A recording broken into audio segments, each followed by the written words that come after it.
नमस्कार. सर्वप्रथम सर्वांना श्री स्वामी समर्थ. तुम्हा सर्वांचं आपल्या स्वामी शक्ती या चॅनलमध्ये मनापासून स्वागत आहे. स्वामी तुम्हा सर्वांच्या सर्व चांगल्या इच्छा पूर्ण करोत एवढीच स्वामींच्या चरणी प्रार्थना करते आणि आपल्या आजच्या या नवीन आणि सुंदर व्हिडिओला पुन्हा एकदा नव्याने सुरुवात करते. भक्तांनो, आजच्या व्हिडिओमध्ये मी तुम्हा सर्वांनाच गांगापूर येथील स्वामी सेवेकरी ताई सौ अर्चना निपुर्ते या स्वामी सेवेकरी ताईंचा हा सुंदर, अगदी प्रत्येकाचं काळीज चिरणारा हा भयान अनुभव त्यांच्याच शब्दात सांगणार आहे. अशक्य ही शक्य करतील स्वामी या वाक्याप्रमाणेच या ताईंना आलेला हा सर्वात दिव्य अनुभव. खरंच डोळ्यातील पाणी न थांबता आणि अंगावरती शहारे न आणू देता आज प्रत्येकाने हा अनुभव आवर्जून ऐका. पुढील संपूर्ण अनुभव या ताईंच्याच शब्दात. ताई म्हणतात, अवधूत चिंतन श्री गुरुदेव दत्त, श्री स्वामी समर्थ. नमस्कार, मी सौ अर्चना आणि मी गांगापूर येथे राहते. अगदी मागच्या 4 महिन्यांपूर्वीच मला स्वामींनी दिलेली ही सर्वात मोठी दिव्य प्रचिती. खरं तर मी गेली 4 वर्ष स्वामींची साधना करत होते. खूप जास्त नाही, पण जशी जमेल तशी सेवा मी नक्कीच करत असत. खरं तर माझ्या घरात माझी 2 मुलं, माझे अपंग पती आणि माझे म्हातारे सासू सासरे असा नाहीपेक्षा मोठाच परिवार. माझे मिस्टर हे गेली 18 वर्ष बेडवर पडून होते, कारण पॅरालिसिसच्या झटक्याने त्यांच्या एका बाजूचं पूर्ण धड हे निकामी झालं होतं. आणि त्यांना बरं होण्यासाठीच मी माझ्या मैत्रिणीच्या सांगण्यावरून स्वामी सेवेत आले होते. खरं तर आमच्या घरची परिस्थिती ही इतकी चांगली नव्हती, कारण घरातील एकमेव कमावता व्यक्ती हा 18 वर्ष बेडवर पडून होता. सोनं नाणं विकून मी त्यांच्या आजारपणासाठीच सर्व काही खर्च केला होता. शेवटी वेळ इतकी वाईट आली की जवळ काहीच उरलं नाही. अगदी खाण्यापिण्याचेही हाल होऊ लागले. जेव्हा सगळं काही संपलं तेव्हा असं वाटू लागलं की आता आपण आपलं आयुष्यच संपवावं. मात्र तेव्हाच माझ्या आयुष्यात स्वामी आले आणि मी स्वामी सेवेला लागले.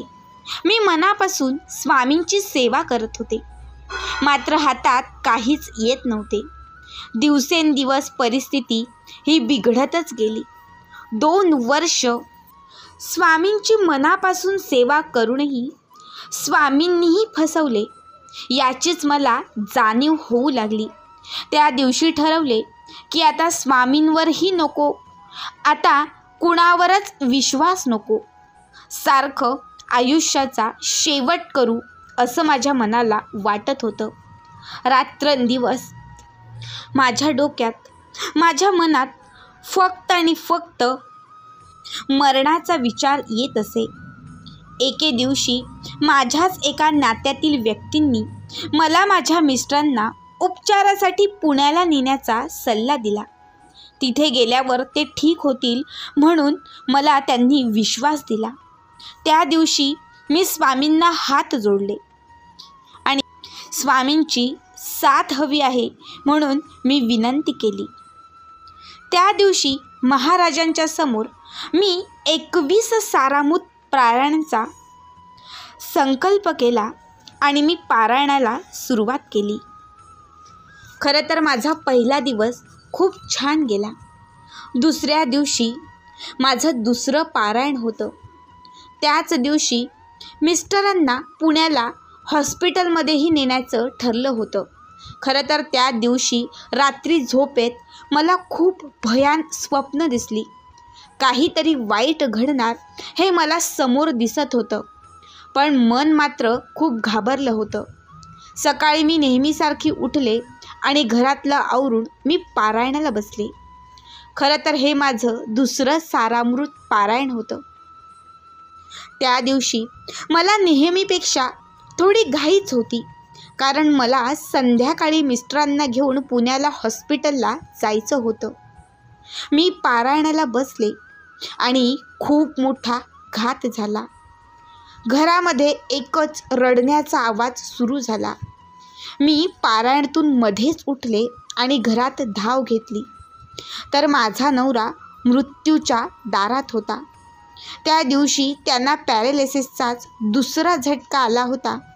मला काय करू कळत नव्हते.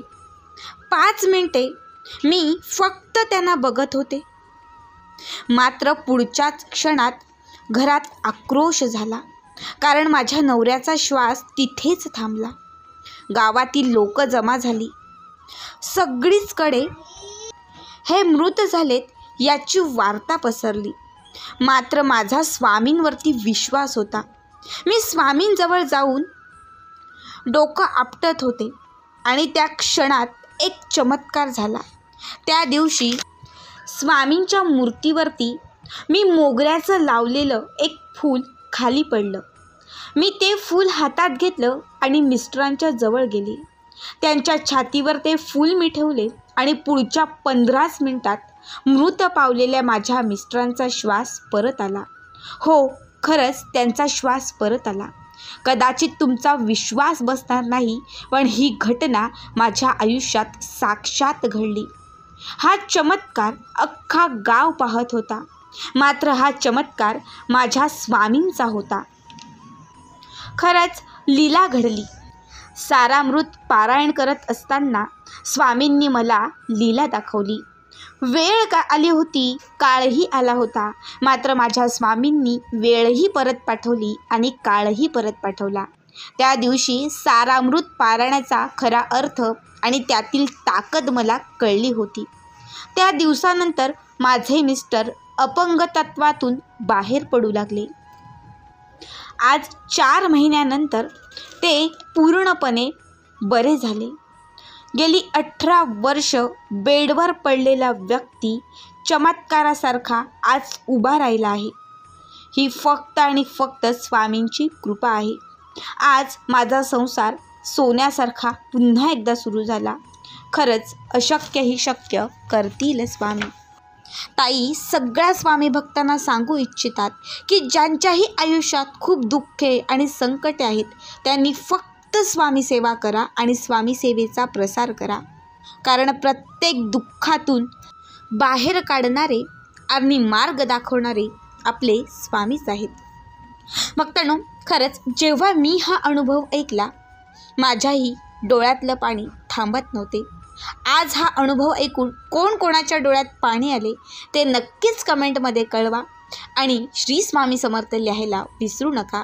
असे सुंदर अनुभव ऐकण्यासाठी आपल्या स्वामी शक्ती या चॅनलला सबस्क्राईब करा. भेटूयात पुन्हा एकदा अशाच एका नवीन सुंदर आणि छान व्हिडिओमध्ये. तोपर्यंत सर्वांनाच धन्यवाद. श्री स्वामी समर्थ. जय जय स्वामी समर्थ.